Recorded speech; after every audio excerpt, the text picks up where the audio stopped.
يسعد اوقاتكم يا صبايا، وكيفكن؟ يا رب تكونوا بخير. تعالوا نساوي مع بعض مربى الرمان. عملنا السنة الماضية مثل هذا التوقيت او قبل هذا التوقيت، قبل ما يخلص الرمان وكان الرمان حامض، عملنا دبس الرمان. اليوم بدنا نساوي مربى الرمان. مربى الرمان اول شيء بده يكون الرمان حلو. طبعا نحن بهذا الوقت اللي نزل فيه الفيديو بتحسوا انه الرمان صار اخره.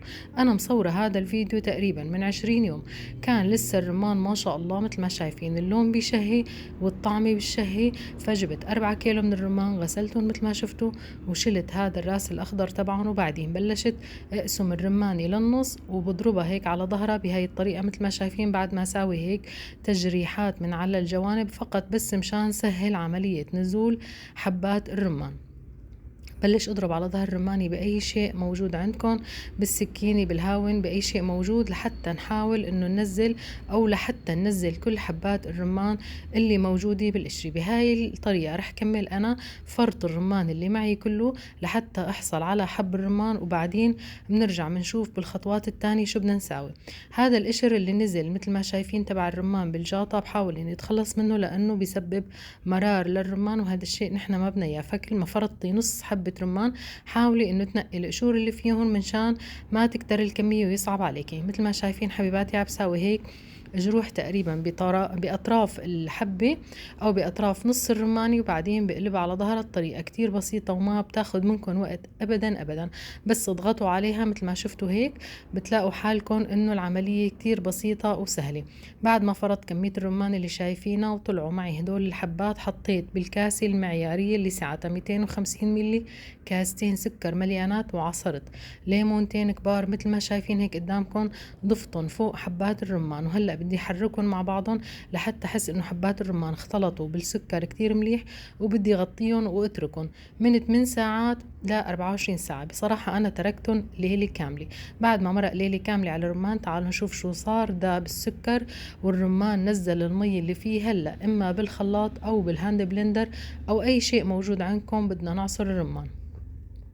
مثل ما شايفين حبيباتي انا بلشت اعصر الرمانات، بضل عم اضربهم هيك بالهاند بلندر لحتى احس انه حبات الرمان كلهم انعصروا معانا منشان احصل على عصير الرمان. بصراحة الرمانات كان نوعهم ما ظريف، مثل ما شفتوا باول رمانة كانت القشرة سميكة، فمشان هيك ما عطوني حبات رمان كتير. بامكاننا انه نساوي مربى الرمان بوقت ابكر من هيك، او نختار رمان افضل من هذا النوع منشان نساوي مربى الرمان، مشان نحصل على أكبر كمية من عصير الرمان ونساويه مربى. طريقة المربى كتير سهلة وبسيطة وما بدها شغل. مثل ما شفتوا بعد ما فرطنا الرمانات وضربناهن على الخلاط، هلأ بدنا نصفيهم وبعدين نحطهم على الغاز بنفس كمية السكر اللي عليهم، ما نضيف عليهم. طبعا مثل ما حكينا انه الرمان حلو، فهو بس حطيت كاستين السكر لتعزيز النكهة ما أكتر، لأنه اللهم صل على سيدنا محمد. الحلى تبعه مثل ما قلت لكم هو تقريبا باخر الموسم، فالحلاوه تبعه خفيفه مانا كتيري. وبنفس الوقت نحن عم نساوي مربى، والمعروف انه المربى يكون السكر تبعه ظاهر. فضفت كاسين السكر على كميه حب الرمان اللي طلعت معي، وهدول هني مقادير دبس او عفوا مربى الرمان اللي بدي ساوي.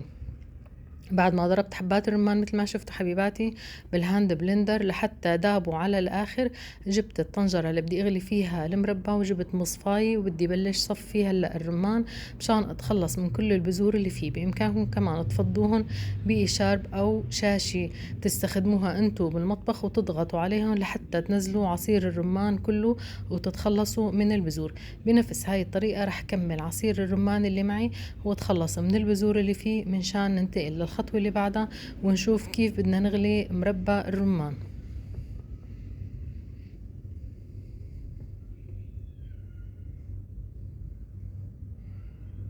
أول مرة أنا بساوي مربى الرمان، وبصراحة كتير طلع طيب، وخاصة للسندويشات يعني وللولاد على المدارس يوميا عم يدهنوا توست، بحطوا عليهم جبنة دهن، وبشروا هيك من دبس الرمان فوقهم. حبوه كتير بصراحة وأنا حبيته. يعني كمان بالأكل كتير طيب، فينكم تستخدموه لتزيين الكيك، لتزيين التشيز كيك، في له كتير استعمالات. وبالنسبة للناس اللي بيحبوا المربيات هيك بنكون أضفنا نكهة جديدة للمربيات المعتاد إنه إحنا نساويها. بعد ما حطيت العصير حبيباتي، عصرت الرمان كله مثل ما شفتوا بالمصفاية وحطيته على الغاز، والنار قوية مثل ما شايفين وبلش يغلي. طبعا ضروري ولازم انه نشيل هاي الرغوة اللي عليه كلها. بنروح وبنجي وبنشوف اي رغوة بتطلع على الوجه بنتخلص منها، لانه هاي الرغوة لو تمت بقلب المربى او بقلب الرمان بتسبب غمقان اللون، نحن هذا الشيء ما بدنا اياه.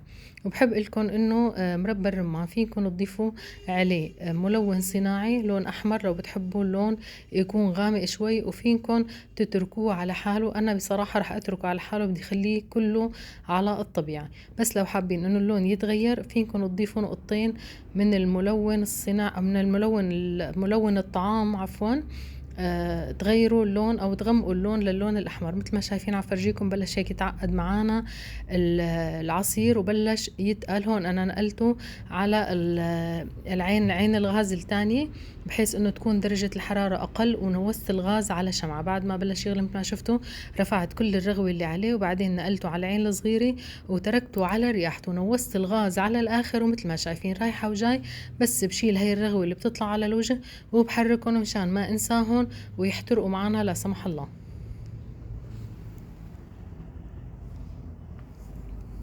هلأ بهاي المرحلة ضفت مثل ما شايفين بمعلقة الشاي نص المعلقة ملح الليمون. وملح الليمون هون يعتبر مادة حافظة للمربى، وبيمنع المربى انه هو يسكر. مثل ما بتعرفوا المربى اذا كان ناقصه ملح الليمون بتحسوا انه بسكر، بحيث حبيبات السكر بتظهر عليه وبينتزع معانا المربى. مشان هيك ضفنا نص معلقة من ملح الليمون وتركناه يغلي بعد ملح الليمون حوالي 10 دقايق، من 10 دقايق لربع ساعة لحتى يتعقد معانا تماما. وتعالوا نختبره ونشوف كيف صار معانا بعد ما اخذ على الغاز تقريبا من ساعة ونص لقريب الساعتين على الغاز غليان. طبعا مثل ما شايفين حبيباتي الساعة عم يغلي، بس حطيت شوي هيك بالصحن ليبردوا طبقة رقيقة. مثل ما شايفين هيك صار مثل القطر.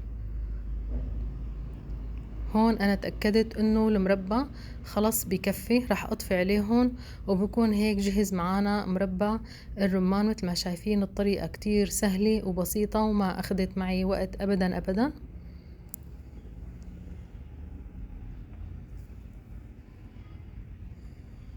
هلأ بعد ما طفيت على المربى وتركته لحتى يهدى شوي، بدي فضيه بالقطرميز المعقم والناشف تماما، قطرميز ازاز. ولو القطرميز عندكم بلاستيك خلوا المربى حتى يبرد على الاخر، بعدين فضوه بقطرميز البلاستيك مشان ما يدوب معنا البلاستيك وقت اللي بيكون المربى سخن.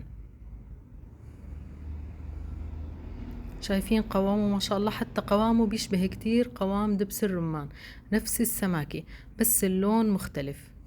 تحس اللون هنيك أغمق عاطي على سواد شوي، سبحان الله. هون اللون أفتح. طلعت معي هاي الكمية مثل ما شايفين تقريبا يعني كيلو أو كيلو 200 جرام، ماني متذكرة والله بالضبط، يمكن كيلو 200 جرام. هاي الكمية اللي طلعت معي مثل ما شايفين حبيباتي. وهذا هو مربى الرمان، ومثل ما قلت لكم في له استخدامات كتير بالحلويات، وفينا ناكله بالساندويش، وهو نوع جديد من انواع المربيات. بتمنى الناس اللي بتحب تجرب مربى الرمان تجربوا وتكتب لي بالتعليقات. وبتمنى ما تنسونا من اللايك والشير والسبسكرايب لو مشتركين بالقناة. لو ما كنتم مشتركين بالقناة اتمنى تشتركوا بالقناة وتفعلوا زر الجرس.